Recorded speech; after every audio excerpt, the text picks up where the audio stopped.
me again. I have a question to ask. Why are you ladies still making videos about men are happy being single? Of course they are. They just don't want to deal with the drama. The drama and then losing everything they work hard for after a couple of years, and when your feeling is no longer there, you tell him like, yeah, fuck this shit, I'm out. And then you ladies keep making videos, and some of you even crying, asking why men are walking away. Are you guys really living in reality? Have you guys not look around how you Western modern woman over here act like? You guys act like banshee. Every day I see on these apps some be hating on men, and the men would be probably, most of the men have no idea. They were all at work, minding their own business, and then here comes on TikTok somebody bitching about the fiance, boyfriend lah, husband lah. Now the trend is to throw your husband to the wolf. Okay, so I don't understand some of y'all. Like, seriously, you don't know why the men are walking away? Look at how you guys treat the men over here. I think foreign women treat your men better than you guys. There is a quiet change happening in the world right now, and most people do not see it because it does not arrive with protests, sirens, or headlines. It arrives with absence, with empty seats, with conversations that no longer happen, with invitations that are no longer sent. And by the time many people realize what is happening, it will already be irreversible. What we are witnessing is not a loud conflict between men and women. It is a withdrawal, a slow, deliberate disengagement. And once you understand the mechanics of it, you will realize why this shift is accelerating and why it is not going to reverse itself.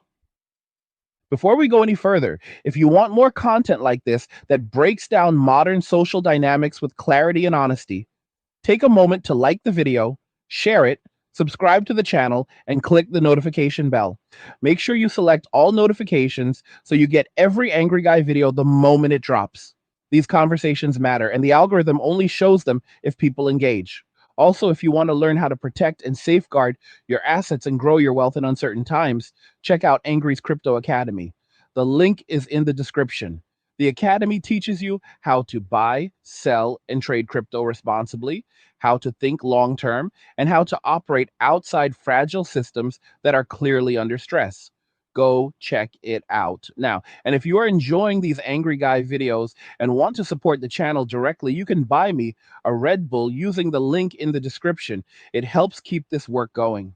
Now, let us talk about what is actually happening. The idea that men are locking women out of society sounds provocative at first. It sounds exaggerated. It sounds like something designed to get attention. But when you strip away emotional reactions and look at patterns of behavior across multiple countries, cultures, and economic systems, something very different emerges. Men are not organizing formal movements to exclude women. They are not passing laws. They are not staging demonstrations. What they are doing instead is opting out. And when enough people opt out of a system, that system collapses regardless of intent. This is not confined to one country or one culture. It is not uniquely American. It is not isolated to Europe or East Asia. It is global, and it is driven by incentives, risk calculation, and adaptation to changing conditions rather than ideology. Men are increasingly deciding that participation in traditional social structures involving dating, marriage, and mixed gender interaction carries more risk than reward. And once that calculation is made, behavior changes rapidly. In the United States alone, projections show that by 2030, nearly half of women between the ages of 25 and 44 will be single and without children. When single mothers are included, the number rises dramatically. This is not being driven by a sudden universal desire for independence. It is being driven by a breakdown in cooperation between men and women at a foundational level. And cooperation, not ideology, is what sustains societies. When we look at countries like South Korea, the pattern becomes even clearer. South Korea now has the lowest birth rate in the world. This is often blamed on women choosing not to date, marry, or have children. But that explanation ignores a critical piece of the puzzle. Male behavior changed first, and it changed in response to incentives and risk. Over time, a series of social and workplace policies were introduced in the name of fairness and protection. On paper, many of these policies sounded reasonable. In practice, they dramatically increased risk for men while offering little upside. Men adapted accordingly. They reduced interactions. They limited exposure. They stopped engaging in ambiguous social situations. They stopped mentoring across gender lines. They stopped initiating. In dating contexts, policies and norms were introduced that constrained how men could express interest. What was once a social interaction became a legal and reputational risk calculation.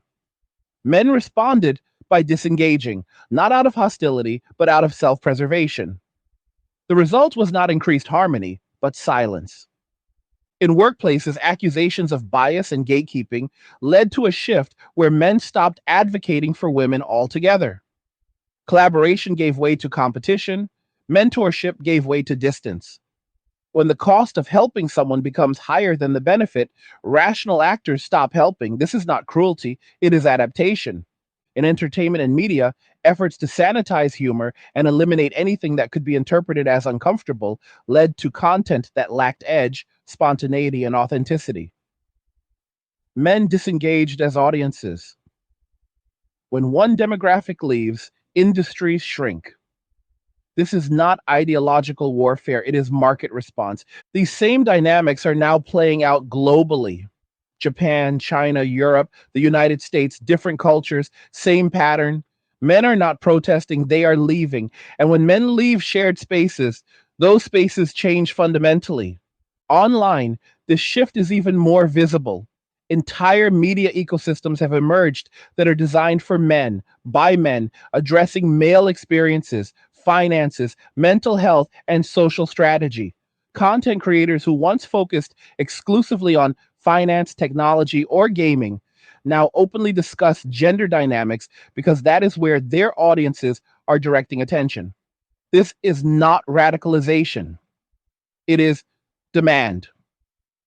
Day in day gaming communities, financial education spaces, fitness circles, and digital entrepreneurship networks increasingly skew male, not because women are excluded, but because women are not participating at the same rates. Participation follows perceived value and safety. When people feel unwelcome or exposed to risk, they leave.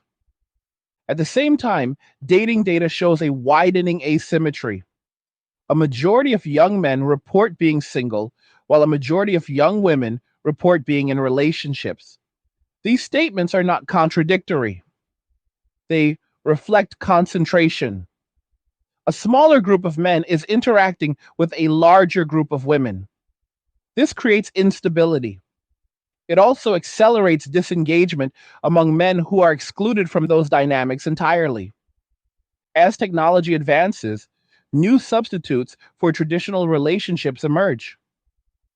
Artificial intelligence companions, digital communities, remote work, decentralized finance, and virtual collaboration reduce reliance on traditional social structures. For men who already feel marginalized in dating and family systems, these alternatives are attractive. They offer autonomy without risk. Economically, this shift has consequences. Men tend to reduce spending when single. They save more.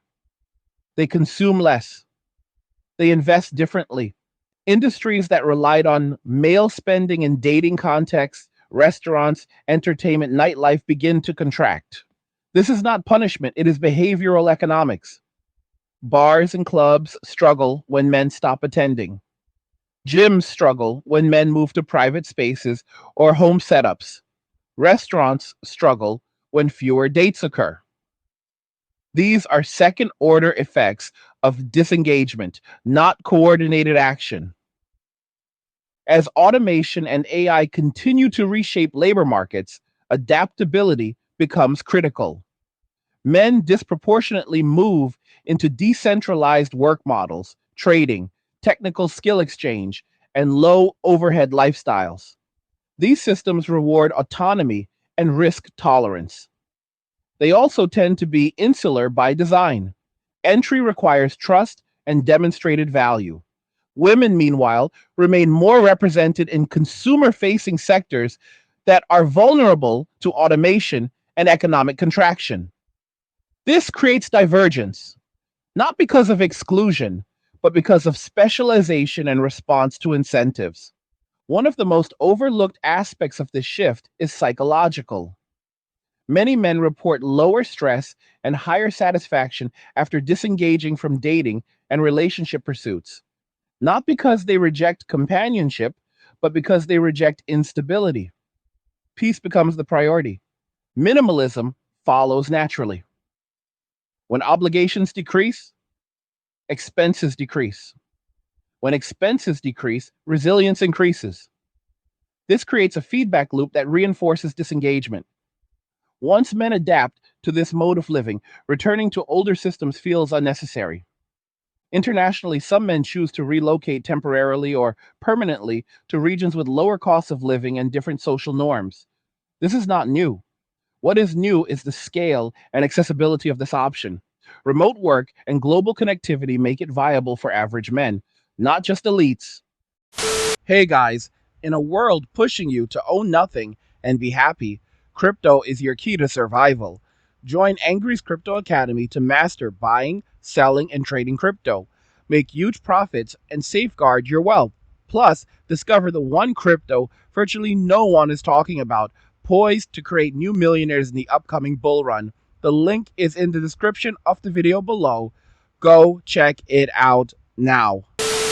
The cumulative effect of all of this is the emergence of parallel societies, not segregated by law, but by behavior, by choice, by incentive. These societies interact less and less over time. Shared spaces shrink, shared goals dissolve. The critical point is this: systems do not collapse because of malice, they collapse because cooperation ends. And cooperation ends when the perceived cost exceeds the perceived benefit. What we are seeing now is not a temporary phase, it is an equilibrium shift. Once people reorganize their lives around new assumptions, they do not easily revert, especially when the new arrangement offers stability. The question is not who is right or wrong. The question is whether society can function when half of its population disengages from traditional roles and institutions. History suggests it cannot. And yet, this disengagement continues to accelerate. What makes this moment different from past social shifts is speed.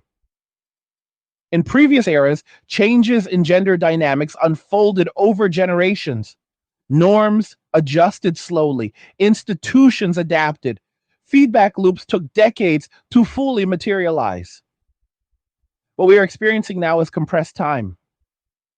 Technology accelerates everything, information spreads instantly. Behavioral shifts scale globally in months rather than lifetimes. Once a critical mass of people adopts a new strategy, it becomes the default far faster than anyone expects. Men did not wake up one morning and decide to disengage from society. This process unfolded through repetition, through pattern recognition, through trial and error.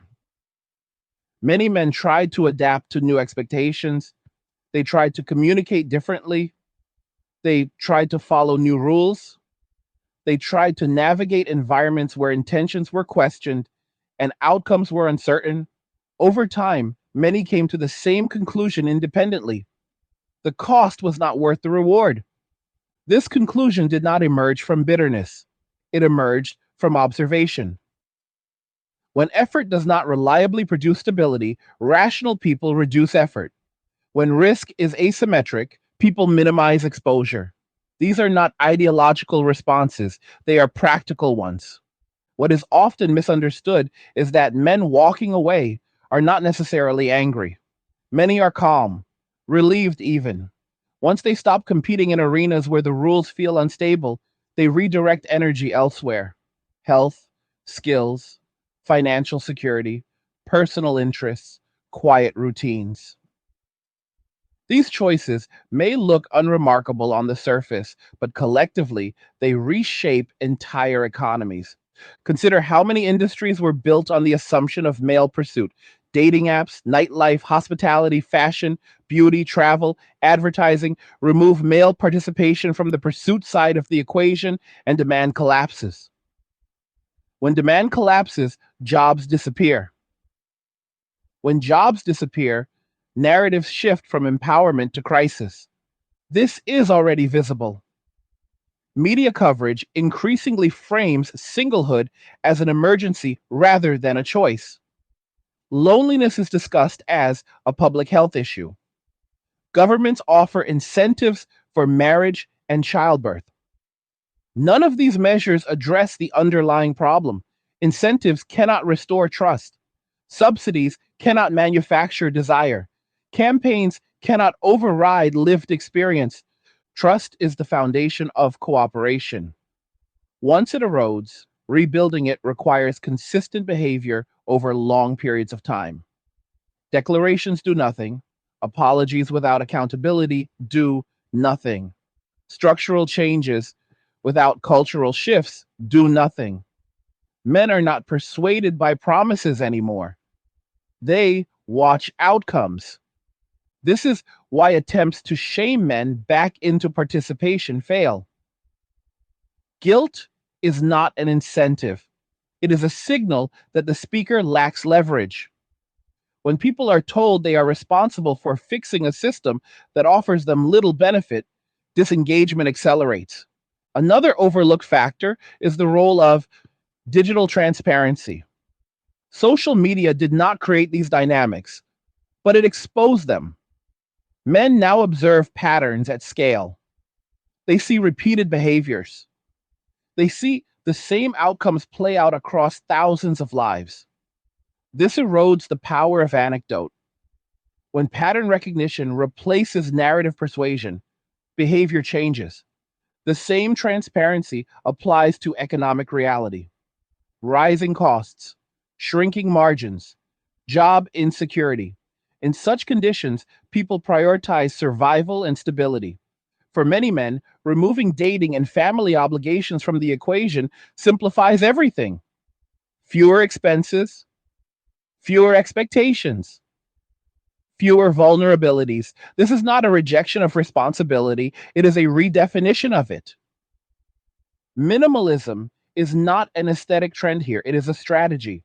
Smaller living spaces, fewer possessions, lower overhead, greater mobility. These choices increase optionality. Optionality is power. When someone can relocate, pivot careers, or reduce expenses quickly, they are less dependent on any single system. That independence changes negotiation dynamics everywhere else. This is why parallel ecosystems emerge: crypto, skill trading, local networks, remote work, peer to peer services. These systems prioritize trust, competence, and contribution. They are not hostile to outsiders, but they are selective. Entry requires proof of value. Over time, these ecosystems become self reinforcing. Participants rely on them more. External systems matter less. Women are not deliberately excluded from these spaces, but participation requires alignment with the values that sustain them: risk tolerance, long term thinking, delayed gratification, technical competence. When participation rates differ, outcomes differ. This is not moral judgment, it is demographic reality. Another aspect that deserves attention is the emotional recalibration happening among men. Many were socialized to equate worth with utility, to provide, to protect, to absorb stress silently. When those roles were questioned or devalued, confusion followed. But over time, many men decoupled self worth from external validation entirely. This is a profound shift. Once validation is internalized, external leverage disappears. Compliments lose power. Criticism loses power. Approval loses power. Disapproval loses power. This emotional independence is what allows disengagement to persist. You cannot coerce someone who does not need your affirmation. At the societal level, this creates a paradox. Institutions still rely heavily on male participation. Infrastructure, logistics, energy, security, maintenance, these systems function because men continue to work. But outside of work, men increasingly withdraw. They fulfill obligations while avoiding entanglement. This asymmetry allows systems to limp along while social cohesion deteriorates. The long term implications are significant: fewer families, fewer children, aging populations, shrinking tax bases. Governments respond with policy. But policy cannot substitute for voluntary cooperation. You cannot legislate desire. You cannot mandate attraction. You cannot force people to build families they do not believe in. Some attempt to frame this as a temporary correction, a pendulum swing. History suggests otherwise. When incentives change permanently, behavior follows permanently. The agricultural revolution did not reverse. The industrial revolution did not reverse. The digital revolution did not reverse. Social revolutions driven by technology do not reverse. They stabilize into new norms. We are watching a new norm stabilize, one where men invest inward rather than outward, one where relationships are optional rather than expected, one where solitude is not equated with failure, one where peace is prioritized over approval. This does not mean all men reject relationships. It means relationships must now compete with alternatives that offer predictability and autonomy. The bar is higher. The margin for error is smaller. The tolerance for chaos is lower. At the same time, women face a different set of pressures. Consumer culture encourages spending. Social validation often revolves around visibility and comparison. Economic systems increasingly reward technical skills and capital accumulation. This mismatch creates stress. When support structures weaken, stress intensifies. What we are seeing online is not simply complaining, it is signaling. Signaling that old assumptions no longer hold. That independence without infrastructure is fragile. That empowerment without cooperation has limits. These realizations arrive late because they were deferred for decades. None of this requires animosity to acknowledge, it requires honesty. Systems work when incentives align. They fail when incentives diverge. Right now, incentives for men and women diverge sharply. The question is not whether this divergence exists. It does. The question is whether it will be addressed through adaptation or denial. Denial is easier, adaptation is harder. But denial always costs more in the long run.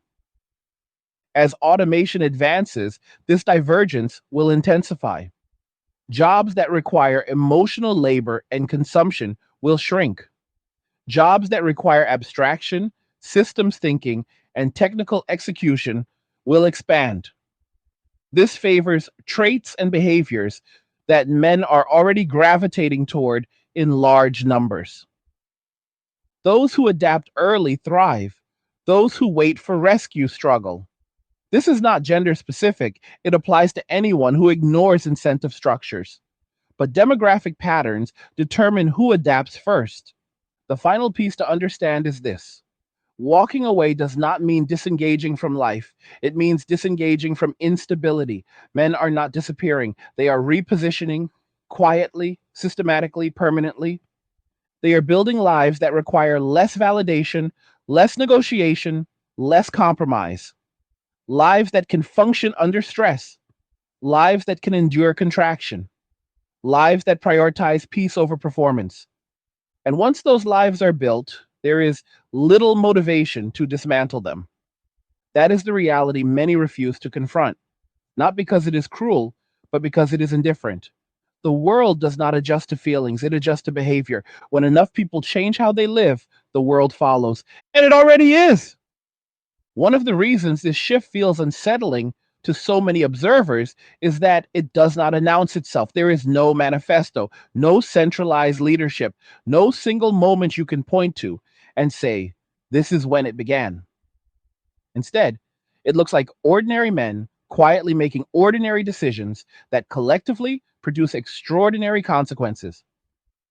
Choosing not to message, choosing not to approach, choosing not to argue, choosing not to explain, choosing not to participate. Each choice feels small. Together, they reshape the landscape. Historically, social stability depended on a simple exchange. Men contributed labor, protection, and provision. In return, they gained family, legacy, and social belonging. When that exchange becomes unreliable, the incentive to participate erodes. What replaces it is not rebellion, but withdrawal. Withdrawal is always underestimated because it lacks spectacle. But withdrawal is far more destructive to systems than confrontation.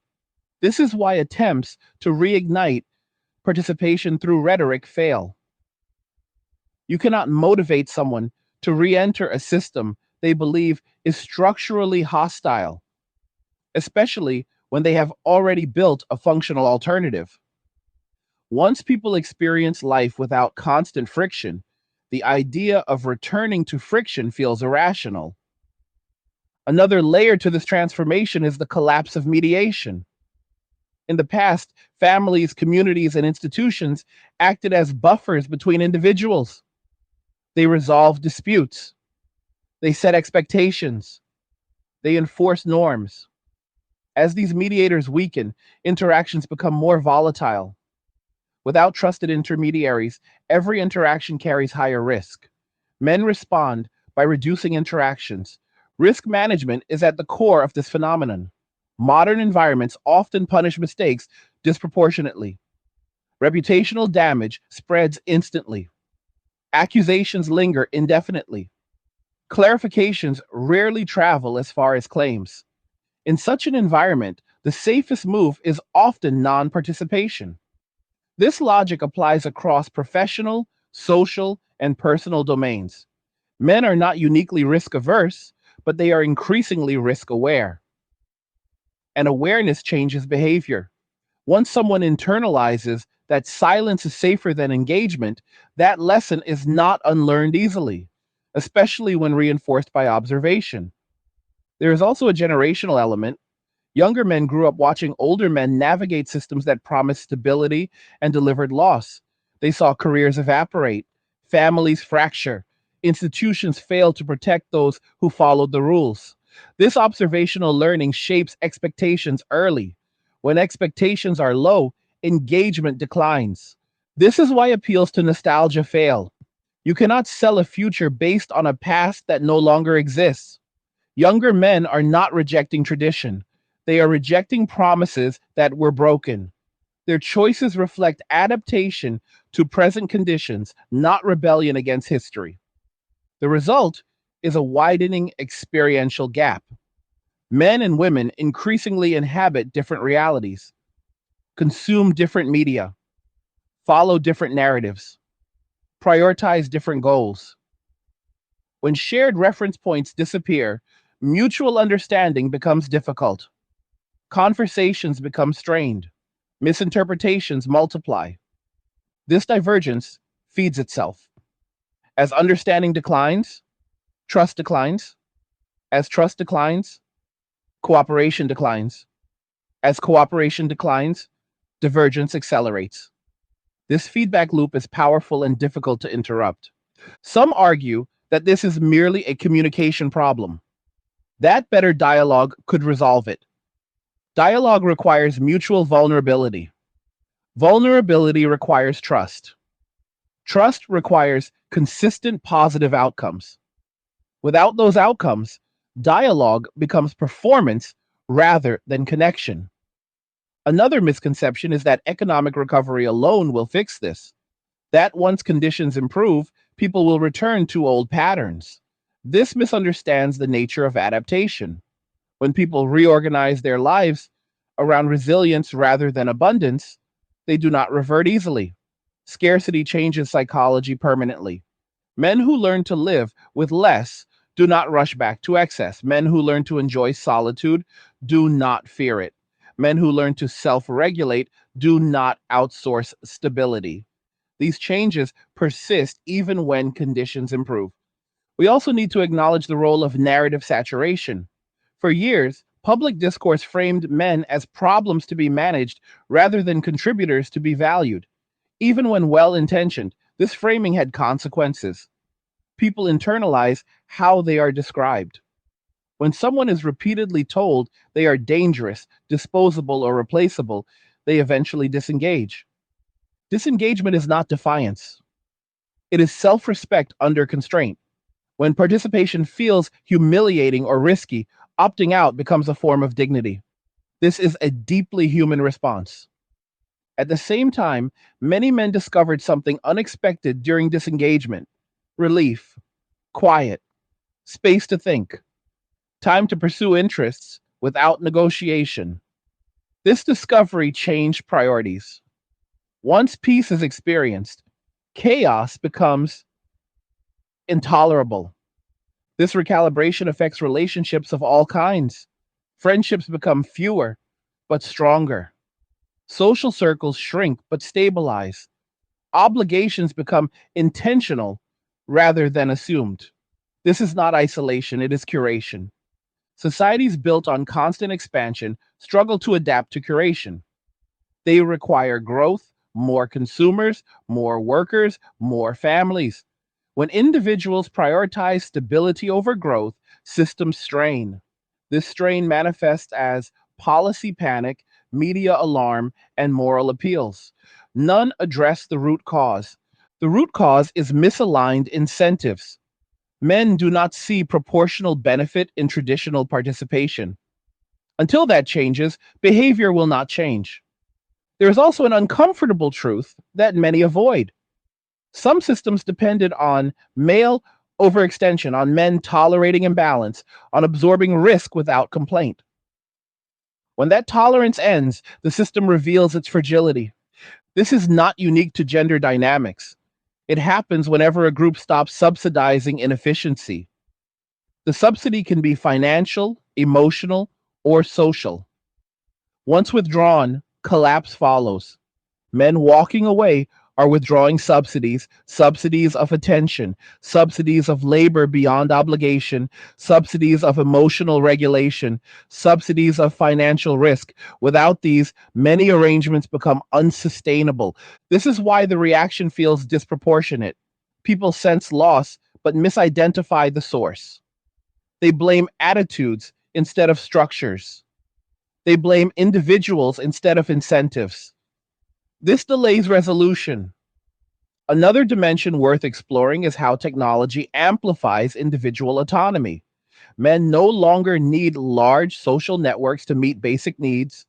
Entertainment, education, income, fitness, and community are accessible independently. This reduces dependency on traditional social integration. When dependency decreases, bargaining power shifts. People who can meet their needs alone are less likely to compromise. This is not stubbornness, it is leverage. This shift challenges long-standing assumptions about social cohesion. Cohesion once relied on necessity. People cooperated because survival demanded it. As necessity declines, cohesion must be chosen. Chosen cohesion is fragile. It requires perceived fairness. Fairness is subjective, but patterns matter. When a group consistently perceives imbalance, choice favors exit. Exit is quieter than protest, but more effective. What we are seeing now is mass exit at a micro level. Not dramatic departures, but millions of small withdrawals. Each one invisible, together undeniable. The implications extend beyond relationships. Civic participation declines. Volunteerism declines. Community engagement declines. When people feel alienated from social narratives, they disengage broadly. This weakens democratic processes and local resilience. Yet many men remain highly engaged in problem solving domains: engineering, logistics, Technical innovation. These areas reward competence over conformity. They offer clear feedback loops. Effort produces results. This predictability is appealing. As society becomes more complex, people gravitate toward domains with clarity. Ambiguity is tolerated only when reward is sufficient. When reward diminishes, ambiguity becomes aversive. This explains why some mixed gender spaces feel increasingly tense. Ambiguity dominates. Expectations conflict. Outcomes are uncertain. People leave. In contrast, male only or male dominated spaces often emphasize rules, merit, and predictability. This is not exclusionary by intent, it is functional by design. Participants know where they stand. The emergence of these spaces is not regression, it is adaptation. People cluster where friction is lowest. What happens next depends on whether incentives realign. That requires more than rhetoric.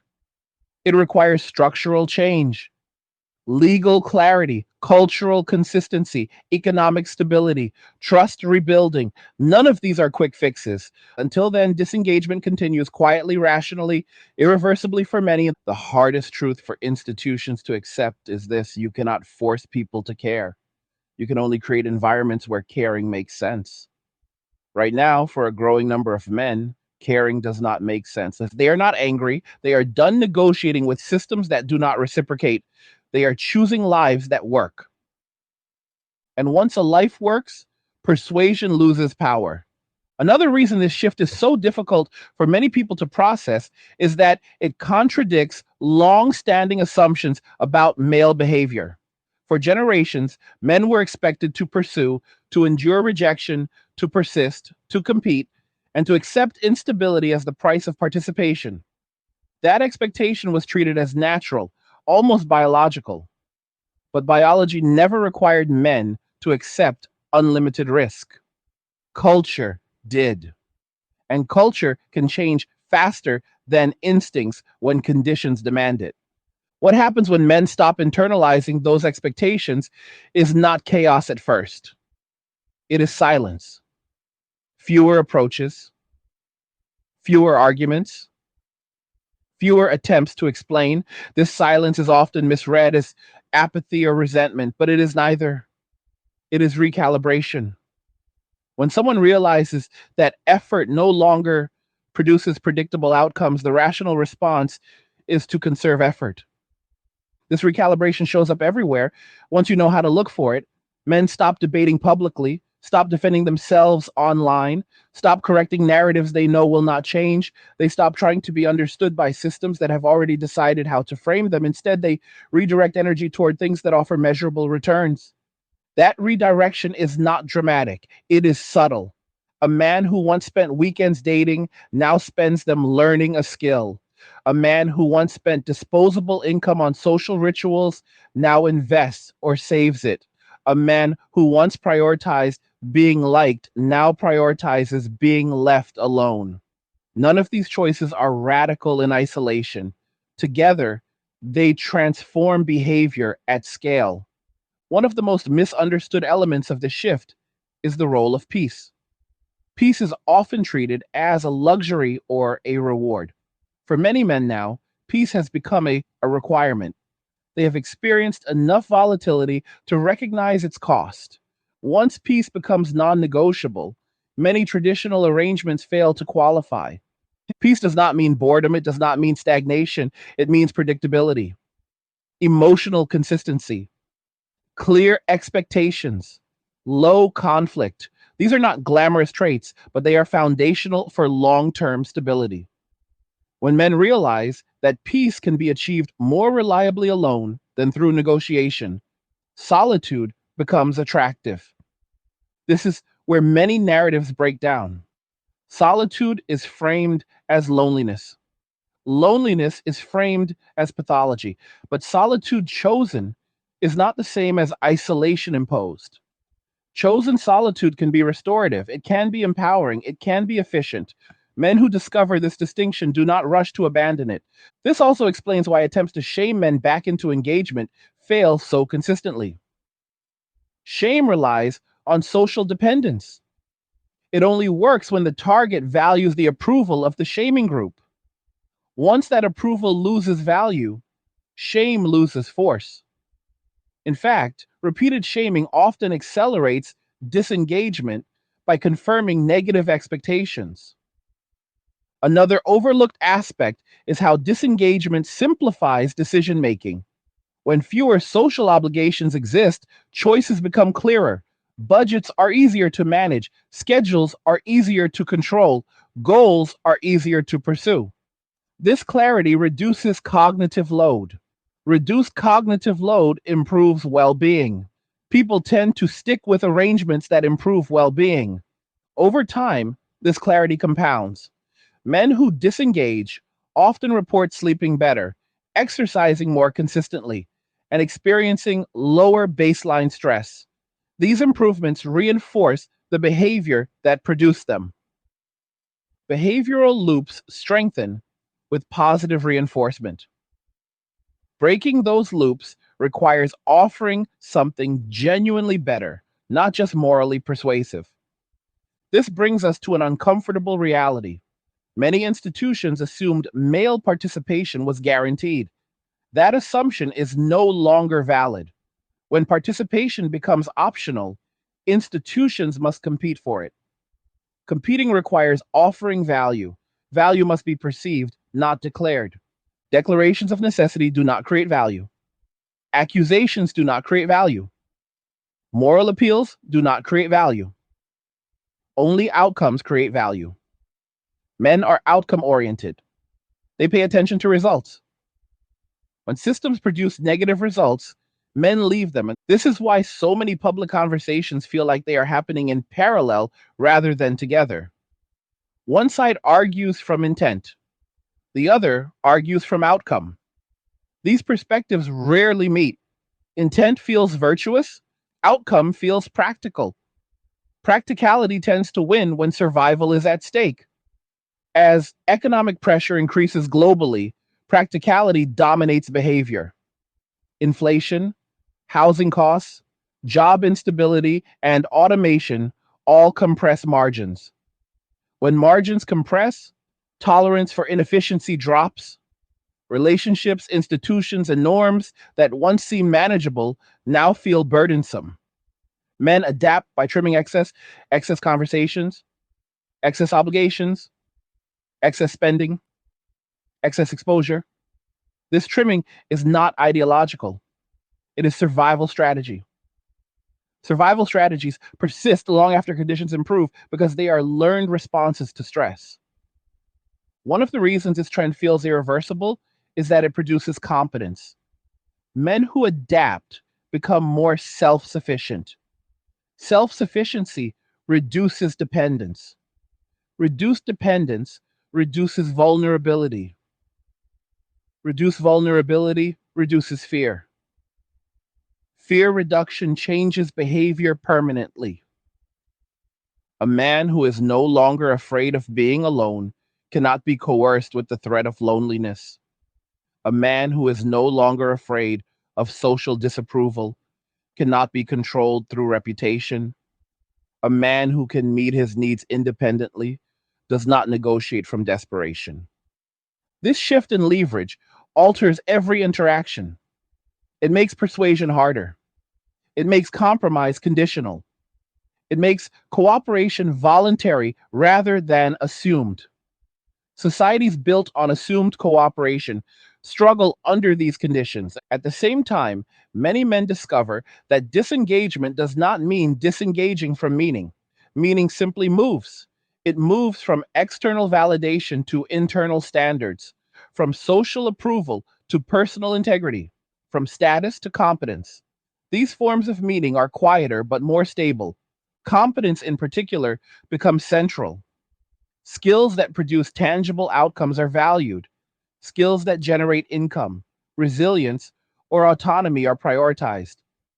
This focus aligns with technological and economic trends.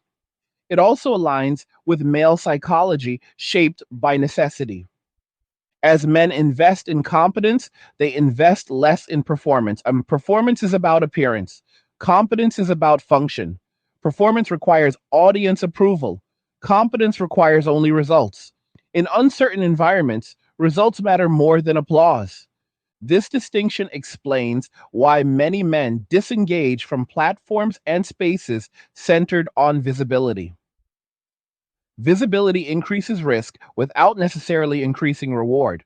Quiet competence produces results without exposure. Given the choice, many men choose quiet. This quiet migration is already reshaping labor markets, remote work, freelancing, contract work, solo entrepreneurship. These arrangements reduce social friction while maximizing control. They also weaken traditional organizational loyalty. When loyalty declines, institutions lose cohesion. When cohesion declines, trust erodes. When trust erodes, systems become brittle. Brittle systems break under stress.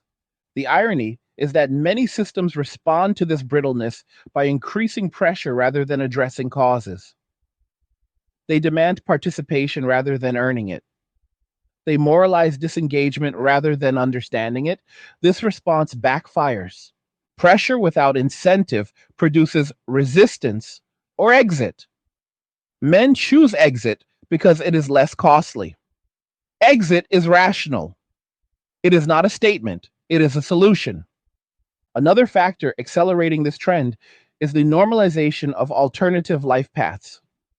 In previous generations, deviation from traditional roles carried stigma. Today, alternatives are visible, viable, and validated by peer examples. Men see others living quietly successful lives outside conventional structures. This reduces fear of deviation. Once fear dissipates, experimentation increases. Some experiments fail, others succeed. Successful experiments spread. This is cultural evolution in real time. The same mechanism that once enforced conformity now spreads divergence. Social proof works both ways. When enough people disengage and thrive, disengagement becomes acceptable. Acceptability drives adoption. This does not mean society collapses overnight. It means it reconfigures. Some sectors shrink, others grow. New norms emerge, old ones fade. The transition is uneven and uncomfortable. During this transition, narratives lag reality. People argue about what should be happening while behavior moves on. This gap creates confusion. Confusion creates anxiety. Anxiety fuels conflict. But conflict does not reverse structural change. The men walking away are not waiting to be convinced. They are busy building lives that function. Convincing them requires offering something better than what they already have. That is a high bar. It requires consistency, fairness, predictability, mutual respect, clear boundaries, low volatility. These qualities must be demonstrated repeatedly over time. Words alone cannot accomplish this. Until then, disengagement continues, not out of spite, but out of pragmatism, not because of ideology, but because of experience. The world is changing not because men want to dominate or withdraw, but because they are responding to incentives as they exist, not as they are described. And incentives, not intentions, shape outcomes. As this disengagement becomes more widespread, one of the most striking developments is how normal it begins to feel to the men living it. What once would have been described as withdrawal is now simply described as routine. Men wake up, work, train, learn, manage their finances, pursue hobbies, and rest. There is no sense of deprivation in this structure. In fact, many describe it as the first time their lives feel coherent. That coherence is powerful. It creates a baseline that is difficult to disrupt. When people outside this experience attempt to interpret it, they often project emotions that are not present. They assume bitterness where there is acceptance. They assume resentment where there is indifference. Indifference is far more destabilizing to social systems than anger because it removes engagement entirely. You cannot negotiate with indifference. You cannot rally against it. You cannot shame it into action. This is why so many public discussions seem to miss their mark. They argue against motivations that no longer exist. They attempt to address grievances that are no longer being voiced. The silence is mistaken for suppression when it is actually resolution. Many men feel they have already answered the questions that society keeps asking them to revisit. Another important dynamic is the erosion of obligation based morality. In earlier eras, morality was often framed around duty: duty to family, duty to community, duty to tradition. When those structures weaken, morality becomes preference based rather than obligation based. People act according to what improves their lives rather than what fulfills an inherited role. This shift is not inherently destructive, but it does destabilize systems that relied on duty rather than incentive. When men stop feeling obligated to participate in certain roles, those roles must become desirable to survive. Desirability requires reciprocity. Reciprocity requires trust. Trust requires consistency. The chain is long and breaks anywhere cause failure. One of the reasons the shift feels so asymmetric is that men and women have historically derived value from different aspects of social systems. Men were often valued for what they provided. Women were often valued for relational presence. When provision becomes optional and presence becomes contested, both sides lose clarity. But men, having decoupled identity from relational validation, adapt faster. Adaptation speed matters. Those who adapt early shape the environment others must navigate later. Men who disengage early establish new norms. Others then enter a landscape already changed. Latecomers experience the change as loss rather than transition. This is particularly evident in dating norms. What once involved persistence and escalation now involves restraint and disengagement. Silence replaces pursuit. Boundaries replace negotiation. For those who expected the old patterns, the absence feels like rejection by society itself. But from the other side, it feels like neutrality. Neutrality is often interpreted as hostility when expectations are unmet. This misinterpretation fuels further misunderstanding. Each side attributes intent where there is only adaptation. As disengagement spreads, we also see changes in how men relate to authority.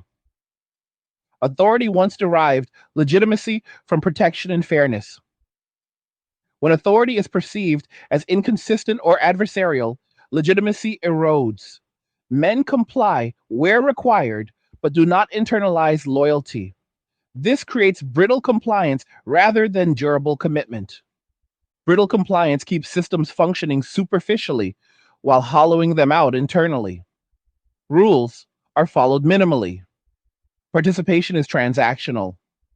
Innovation moves elsewhere. Over time, the system loses vitality. This hollowing is difficult to detect because outputs remain temporarily stable. Infrastructure still works, services still operate, but resilience declines. When stress arrives, failure cascades. The same pattern applies to cultural institutions. Media, education, and civic organizations continue operating, but engagement declines. Attendance drops, trust drops, influence drops. Institutions respond by amplifying messaging rather than addressing root causes. This accelerates disengagement. Men increasingly learn to operate parallel to institutions rather than within them. They use institutions instrumentally rather than identifiably. This reduces institutional leverage. When people no longer derive identity from institutions, institutional narratives lose power. Identity migration is a key feature of this moment. Men move identity away from social roles and toward personal standards, away from group validation and toward self mastery. This migration is subtle but profound.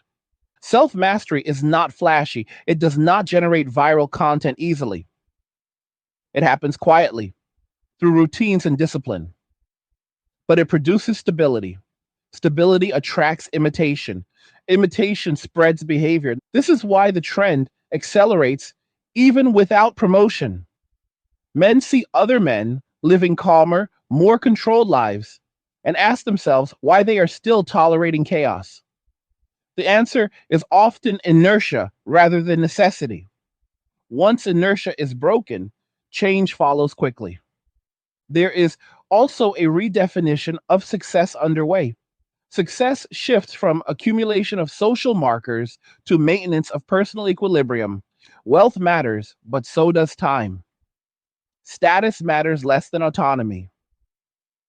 Approval matters less than peace. This redefinition undermines industries built on aspiration signaling. When people stop chasing external markers, consumption patterns change. Luxury becomes functional rather than symbolic. Experiences replace displays. Quiet replaces spectacle. This has economic consequences that ripple outward. Advertising loses effectiveness. Branding loses influence. Narrative persuasion weakens.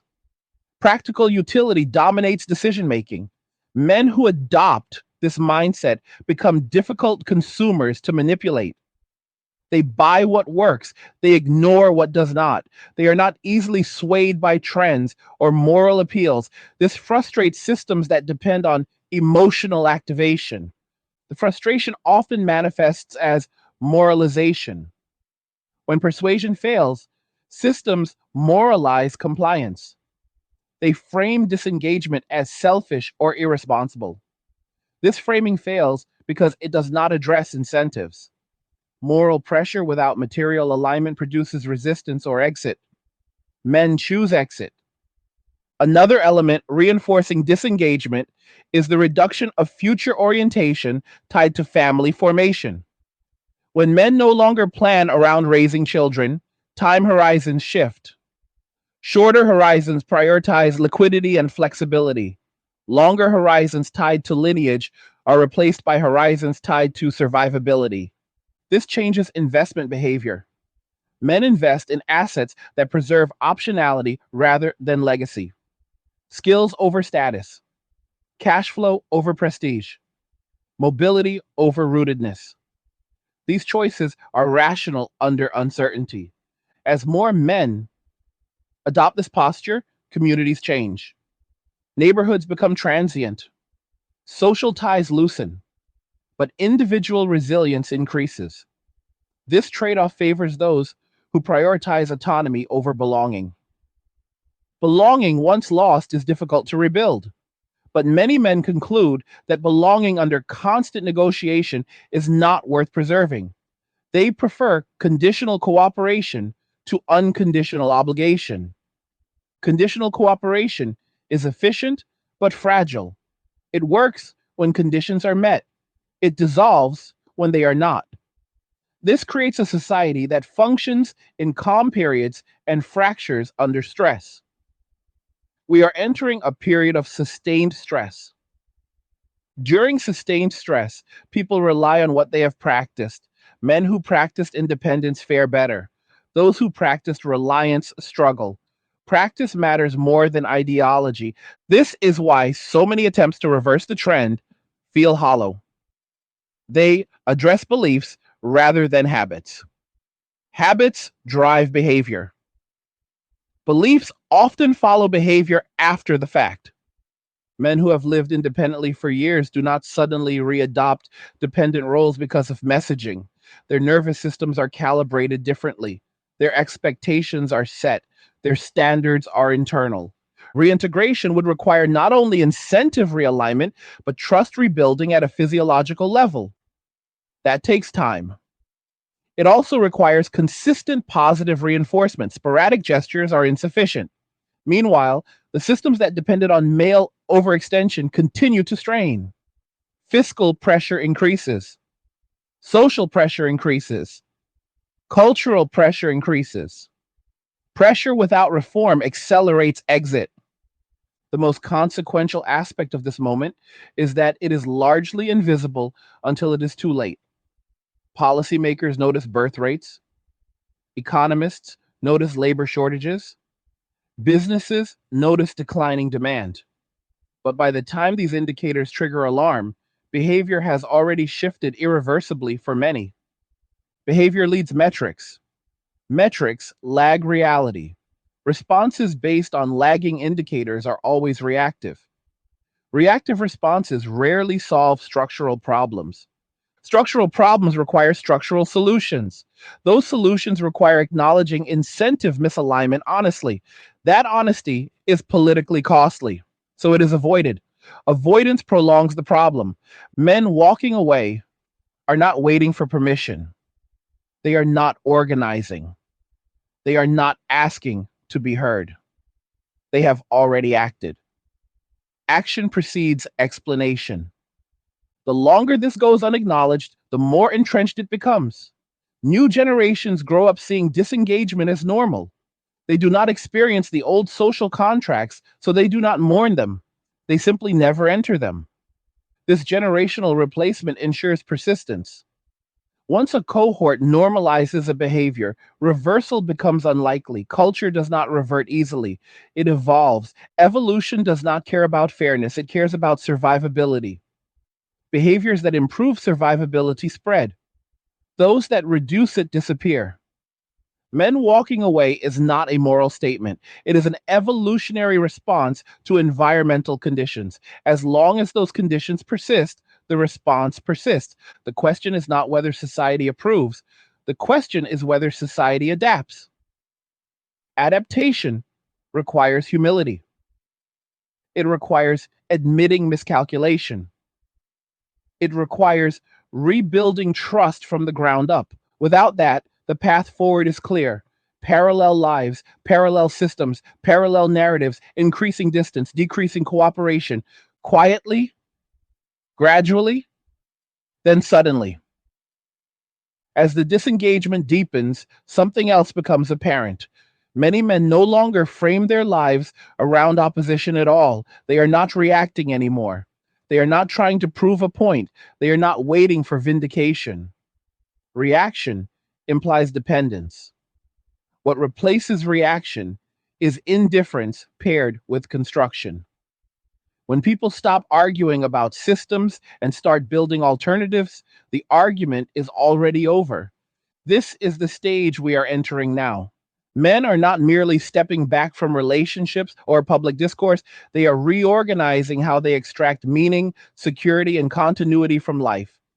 This reorganization is quiet, pragmatic, and rooted in repetition. Routines replace rituals, systems replace sentiments, standards replace negotiations. One of the most significant consequences of this shift is the collapse of expectation asymmetry. For decades, men were expected to absorb risk without complaint: emotional risk, financial risk, legal risk, reputational risk. That expectation was normalized. What is changing now is not male capability, but male consent. Men are increasingly unwilling to absorb asymmetric risk for uncertain return. Once consent is withdrawn, expectation collapses. This collapse is often misinterpreted as selfishness, but selfishness implies taking without giving. What we are seeing instead is refusal to give without reciprocity. Reciprocity is the backbone of cooperation. When reciprocity disappears, cooperation follows it out the door. In earlier eras, men tolerated imbalance because the long term payoff felt secure: family stability, social respect, continuity. Those payoffs are now perceived as fragile or illusory. When future rewards are discounted, present sacrifice declines. This is basic economic behavior applied to social life. Discounting the future changes everything. It changes how people commit. It changes how people plan. It changes how people trust. Men who no longer trust the durability of long term social arrangements focus on arrangements that can be exited cleanly. This reduces vulnerability. Reduced vulnerability increases confidence. Confidence reduces neediness. Neediness once drove pursuit, its absence ends it. This is why so many men appear calm even in uncertainty. They have minimized exposure. They have accepted impermanence. They have prepared psychologically for volatility. Preparation reduces anxiety. Anxiety reduction stabilizes behavior. Stability is contagious. Men who achieve internal stability become reference points for others, not through preaching, but through example. A man who lives simply, saves aggressively, maintains health, and avoids unnecessary drama does not need to convince anyone of anything. His life is the argument. These examples spread quietly.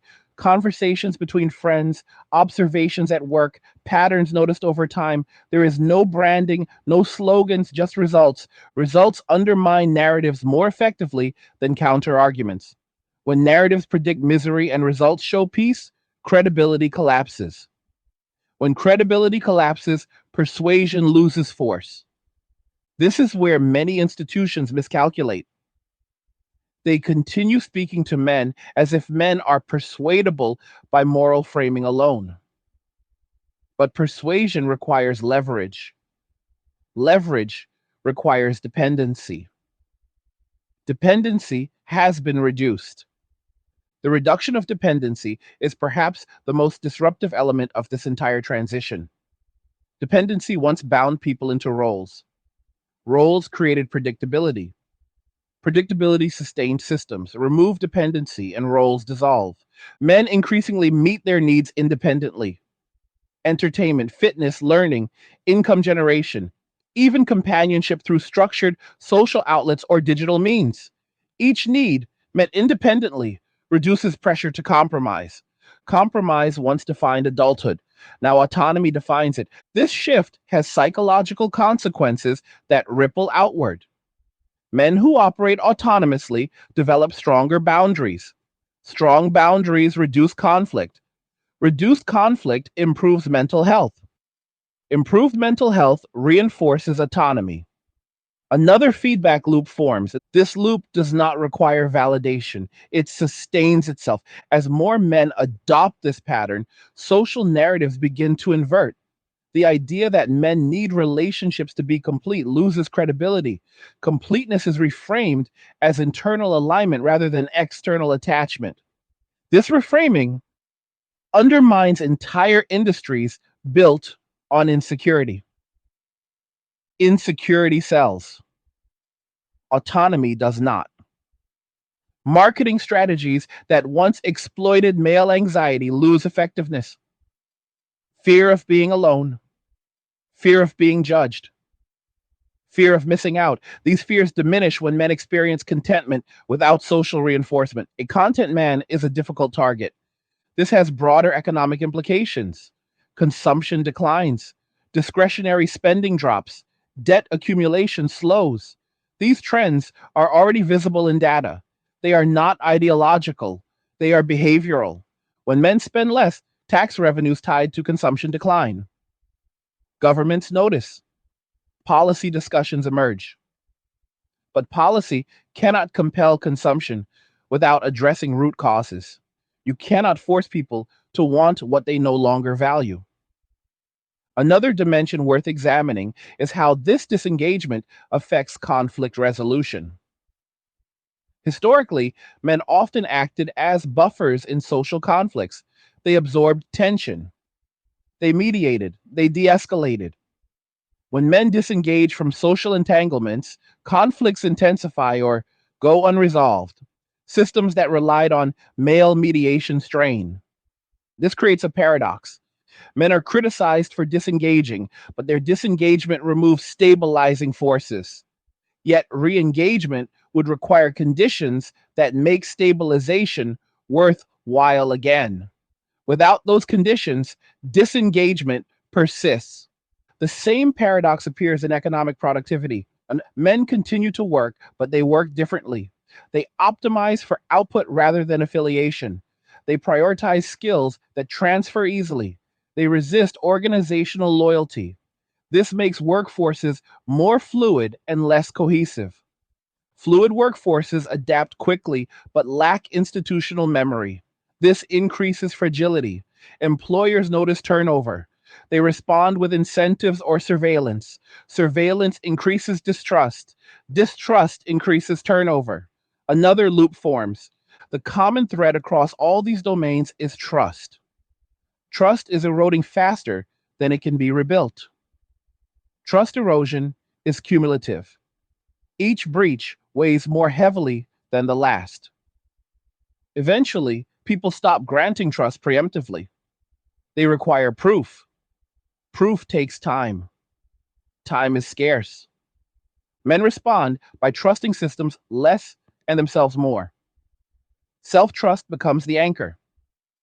Self trust is empowering but isolating at scale. Societies composed of self trusting individuals require strong coordination mechanisms. Those mechanisms are weakening. This does not lead to immediate collapse, it leads to fragmentation. Fragmentation reduces efficiency. Reduced efficiency increases cost. Increased cost accelerates disengagement. The spiral tightens. At this stage, many observers still search for villains. They look for movements, ideologies, or conspiracies. But there is no villain, there is adaptation. People are responding to incentives that no longer align with inherited narratives. Blame is attractive because it implies control. If someone caused this, someone can fix it. Adaptation implies no one is in charge, it implies complexity. Complexity is uncomfortable. Complex systems rarely reverse direction abruptly. They shift until new equilibria form. Those equilibria may be less integrated but more stable for participants. Stability for individuals does not always mean stability for systems. Men walking away are stabilizing their own lives at the expense of collective structures that no longer serve them. This trade off is rational from an individual perspective. From a systemic perspective, it is destabilizing. Systemic stability requires sacrifice. Sacrifice requires belief in future return. That belief has eroded. Attempts to restore belief through messaging fail because belief follows experience, not instruction. Experience has taught many men that sacrifice is rarely reciprocated. Until experience changes, belief will not. This brings us to a critical inflection point. Societies must decide whether to adapt structures to align incentives or continue pressuring individuals to conform to misaligned systems. Pressure without reform accelerates exit. Reform without honesty is impossible. Honesty requires acknowledging that men are not broken. They are responding logically to their environment. Treating adaptation as pathology prevents resolution. The longer this adaptation is framed as deviance, the deeper it entrenches. People defend identities under attack, but many men do not even identify with disengagement as an identity. It is simply how they live now. This makes the phenomenon harder to counter because it lacks a focal point. You cannot negotiate with a lifestyle. Over time, this lifestyle becomes normalized. Young men grow up seeing disengaged men as ordinary. They do not internalize expectations of pursuit or sacrifice. They learn from observation. Observational learning is powerful. Like as generations turn over, the baseline shifts. What once seemed radical becomes mundane. What once required explanation requires none. Cultural memory fades. New norms settle. This is how permanent change occurs. Not through declarations, but through normalization. The future trajectory, if current incentives persist, is not explosive conflict. It is quiet divergence, fewer shared rituals, fewer shared goals, less mutual dependence, more parallel lives. Parallel lives reduce friction, but also reduce solidarity. Solidarity is essential in crises. Without it, systems rely on coercion rather than cooperation. Coercion is costly and brittle. Brittle systems break under sustained stress.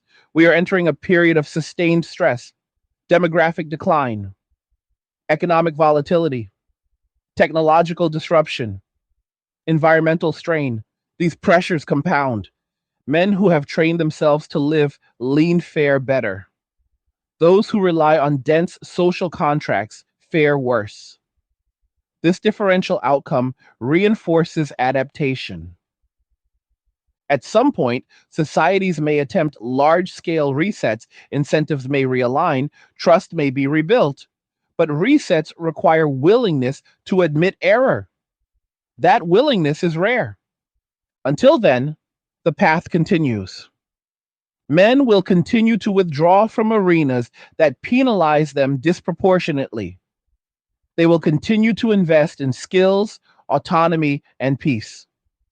They will continue to live quieter lives with fewer dependencies, not because they hate society, but because they are done subsidizing instability. And that distinction matters. And as this transformation matures, what becomes most striking is how little drama accompanies it. There is no collapse in the cinematic sense, no single moment when everything breaks at once. Instead, there is a gradual thinning, fewer people in shared spaces, fewer expectations placed on others, fewer assumptions about how life is supposed to unfold. Systems do not explode, they hollow out. Hollowing is dangerous precisely because tells it is subtle. From the outside, things appear functional. Jobs still exist. Institutions still operate. Conversations still happen. But underneath, the willingness to carry weight for the collective declines. People show up, but only to the extent necessary. They contribute, but narrowly. They comply, but without attachment. This is the end state of prolonged incentive misalignment. It does not produce rebellion, it produces minimalism. Minimalism in effort, minimalism in trust, minimalism in emotional investment. For men who have walked away, this minimalism is not deprivation, it is optimization. They have learned to remove what does not serve them and reinforce what does. They have learned to tolerate uncertainty without panic. They have learned to meet their own needs first and negotiate from strength rather than fear. This is why calls for men to return to older roles increasingly fall flat. Those roles were built for a different environment, an environment where stability was rewarded, where sacrifice paid dividends, where trust was a reasonable default. That environment no longer exists in the same form. Asking men to behave as if it does feels disconnected from reality. Reality is the only authority that ultimately matters. As we look ahead, several trajectories become clear if current patterns continue. Family formation continues to decline, not because people reject family in principle, but because the cost benefit calculation no longer favors early or universal participation. Smaller families become the norm. Non traditional arrangements increase. Extended singleness becomes ordinary. Economic systems adapt unevenly. Industries tied to dating, discretionary consumption, and symbolic spending continue to struggle.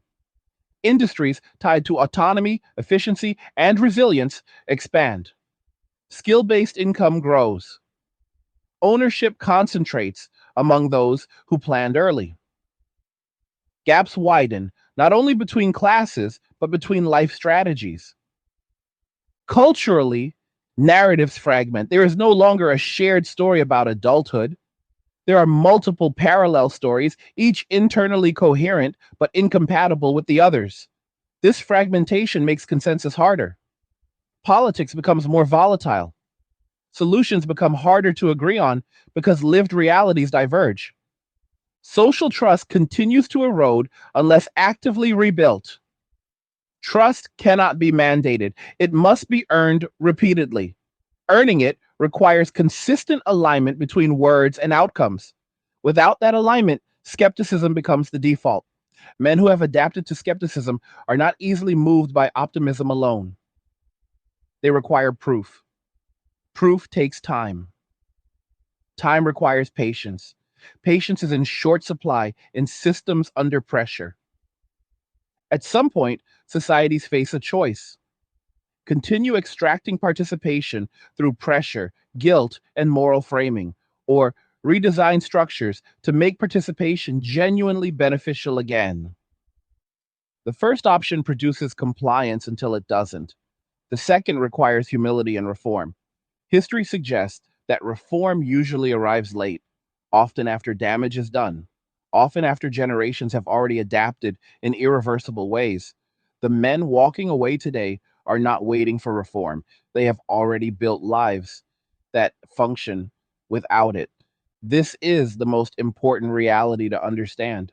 Once people learn to live without a system, that system loses leverage forever. It can offer incentives, but it cannot command loyalty. Loyalty must be freely given. It cannot be coerced. For many men, loyalty is no longer automatic. It is conditional. It must be earned continuously. This is not cruelty, it is adaptation to instability. As artificial intelligence, automation, and economic volatility continue to reshape work, this conditionality becomes more pronounced. Men who have already minimized dependency are better positioned. They pivot faster. They absorb shocks better. They require less external support. Those who remain dependent on dense social contracts experience greater stress. Stress amplifies conflict. Conflict accelerates fragmentation. Fragmentation weakens collective capacity. This cycle does not end with villains or heroes. It ends with outcomes. Outcomes determine which behaviors spread and which disappear. The behavior spreading now is withdrawal from instability and investment in autonomy. That investment is not antisocial by intent, it is self protective by necessity. Men are not seeking to dominate, exclude, or punish. They are seeking to live in ways that make sense given what they have observed. Observation is the teacher here, not ideology, not rhetoric, not nostalgia. When men observed repeated patterns of risk without reward, they adjusted. Adjustment became habit. Habit became identity. Identity became culture. Culture formed without coordination, without leadership, without slogans. That is why it is so resilient. You cannot dismantle a culture that has no headquarters. As this culture matures, the idea of men returning en masse to old expectations becomes less plausible. New generations will not experience the transition as loss. They will experience it as baseline. They will not ask why things changed. They will ask why anyone expected them to be different. This generational normalization is the final lock in mechanism. Once it occurs, reversal requires extraordinary incentives and extraordinary trust rebuilding. Both are expensive, both are slow. Meanwhile, the men who have already walked away continue living quietly, efficiently, without demanding validation, without seeking permission. They are not trying to be symbols. They are not trying to send messages.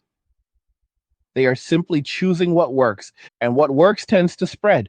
The world ahead will not look like the world behind. That is not a threat, it is an observation.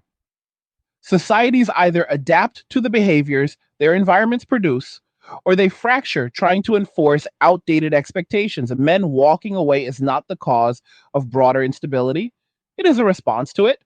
Ignoring that distinction leads to misdiagnosis. Misdiagnosis leads to failed solutions.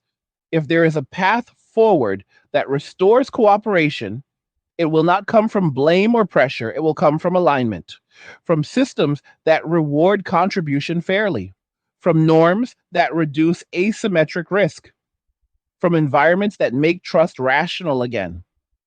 Until then, the pattern holds. Men will continue to simplify, continue to withdraw from chaos, continue to invest inward, continue to choose peace over performance. Not loudly, not dramatically, but decisively. And once decisive change becomes habitual, it does not ask for approval. Before we close, I want to hear from you. What did you think about what was discussed here? Do you agree with these observations or see things differently? Leave a comment and share your perspective. These conversations matter, and your input helps shape future discussions. Like the video if you like it. Don't forget to subscribe. And if you like the video, share the video. And just remember that all roads lead to MWA, men walking away, and cheers. Nothing says you care like crypto. Nothing can compare. Nothing says you care like crypto. Oh, nothing can compare to crypto.